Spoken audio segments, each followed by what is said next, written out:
A lot of times my wife would accuse me of saying, I think you're cheating on me. And I'd be like, no. Like, are you crazy? That doesn't even make sense. How would I even do that? Like, why are you even pulling this up? There'd be so many different pieces of it to try to switch it around and make her feel bad that she even brought that up. Some of you have a gut instinct.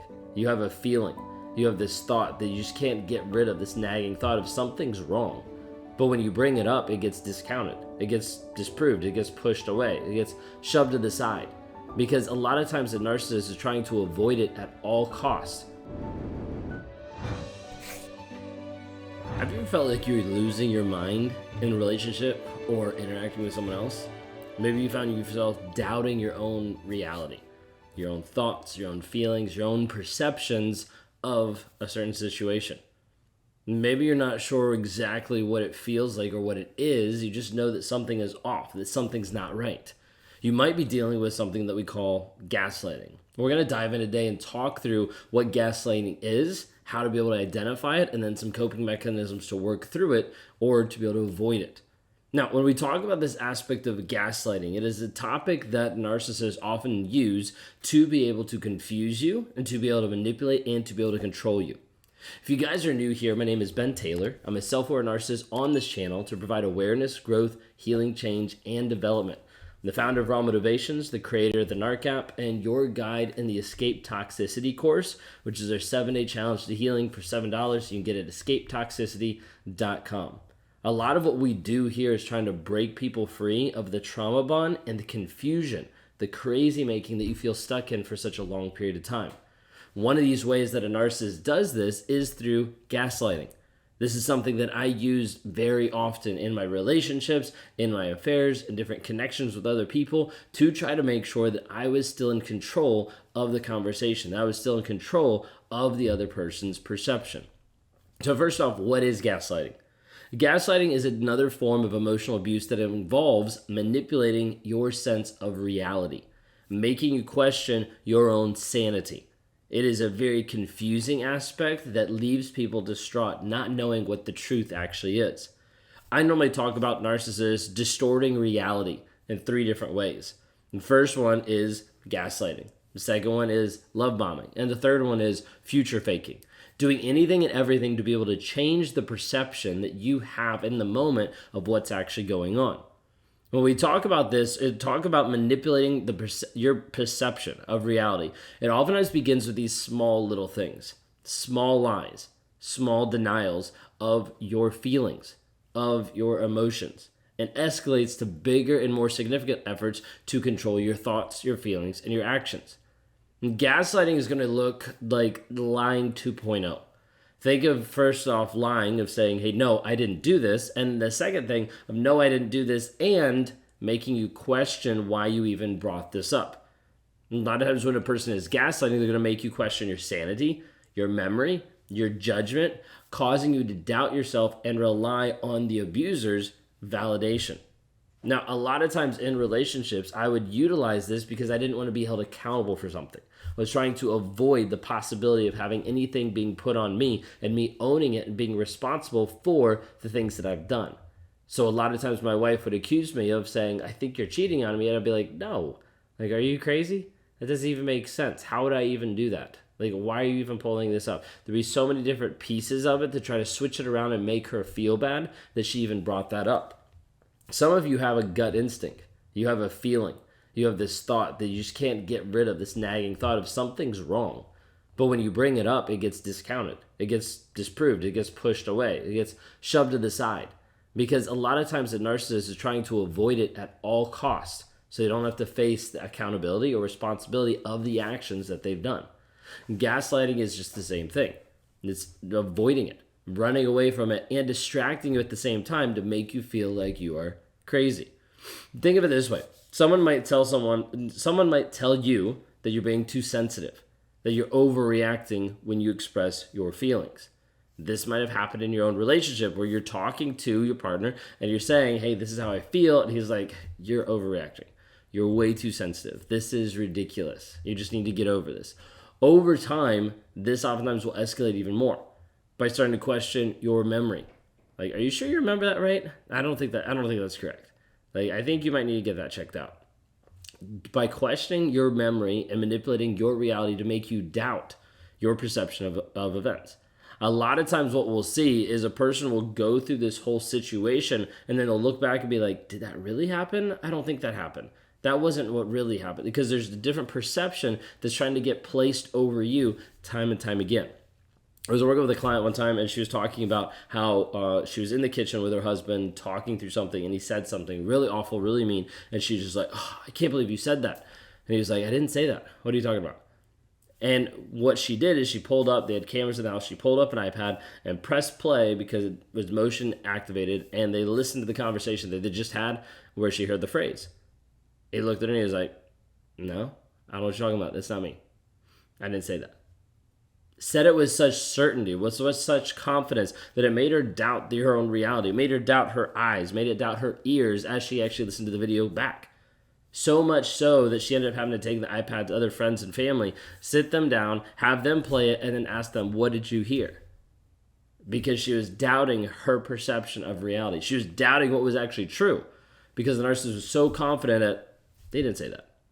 A lot of times the narcissist will make you doubt all aspects of reality.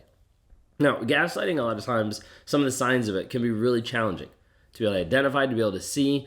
There's some common signs, and we'll kind of talk through a couple of these here. Now, first one is just what we've already talked about a little bit, is minimizing your thoughts and minimizing your feelings. Now, you've probably noticed, being with a toxic person or narcissist, that your feelings and your thoughts don't even count anyways.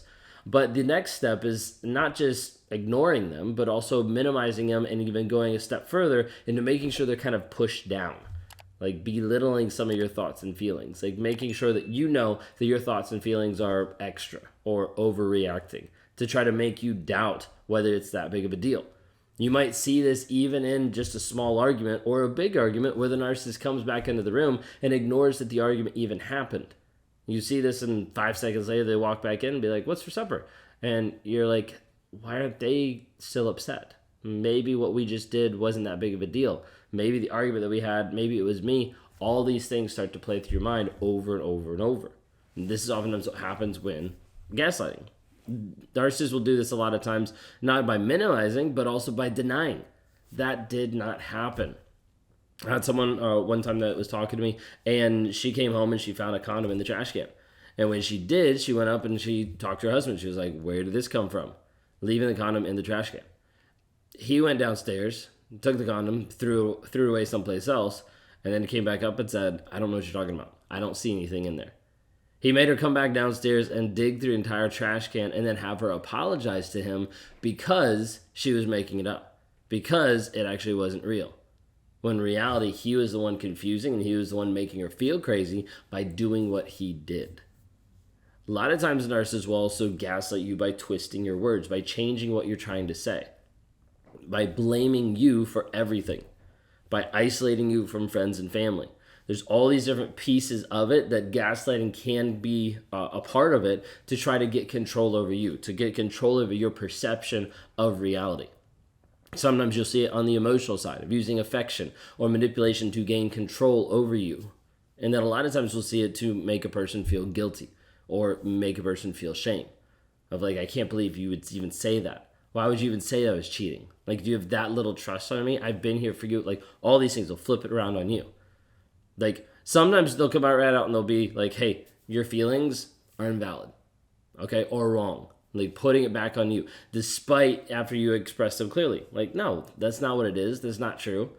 And a lot of times you'll see a narcissist that will blame you for their actions, causing you to doubt yourself and to feel responsible for their behavior. I have a quote that I thought of the other day, and I was like, I need to say this. I need to put this out there. And I was like, a narcissist is one of those people that can punch you in the face and then have you apologize for the pain that you're feeling. And a lot of times it's switching it back. It's turning it back around on you, adjusting your perception of reality of like, wait a second, you just hurt me. But instead, you have to apologize to the narcissist. You have to apologize to that person because they're denying and they're showing you that you're in the wrong when you haven't done anything at all. A lot of times we'll see this in the form of gaslighting and manipulation. Gaslighting ends up having a huge emotional impact. And like the mental like confusion and the mental like craziness that it feels like hurts people for a long period of time to try to be able to figure out what is actually real, what is actually true. A lot of times is like the path that we try to walk people down to have them understand the reality of the situation, to be able to go through their emotions and feelings to find what they're actually believing in the moment so that they can get free from it. So we can actually guide them through it. I was talking to someone the other day that was in therapy, and one of the things that the therapist is doing is, I normally call it stop thought therapy. It's like, stop thinking about it. And I'm like, how's that working out? And she's like, it's not. And I was like, yeah, because it's not actually helping the full way. It's only going halfway. It's not actually helping you replace the things that are happening there, because you still have a story. You still have subliminal programming that's still going through the same thing that's telling you a different version of reality.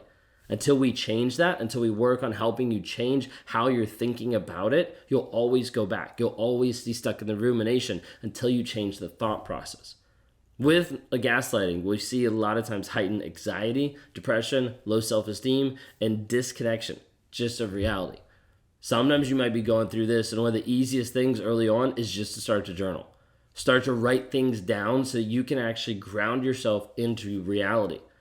Another one of the things that we do is we actually talk people through how to change the story that they believe, because there's a piece of the situation and the relationship that you're in that you believe something, either about the other person or about yourself, that's leaving you locked and stuck in that relationship. We try to help you actually flip the script on that to get back to reality, back to the truth of the situation. It's very true, the saying, the truth will set you free. That's the only thing. Otherwise, you'll stay stuck in the fog, in the trauma bond for a long period of time. And people stay stuck in this in a long period of time excessively because they're not able to see. And gaslighting requires this awareness of the situation and then a willingness to actually take action. With setting boundaries, you can start to see a little bit. Seeking therapy, seeking support, getting into communities, into some of our groups that we have to actually be able to help you see what it looks like, is one of the only things we see people actually break through the fog, when they bring that truth of the situation and they're able to step forward.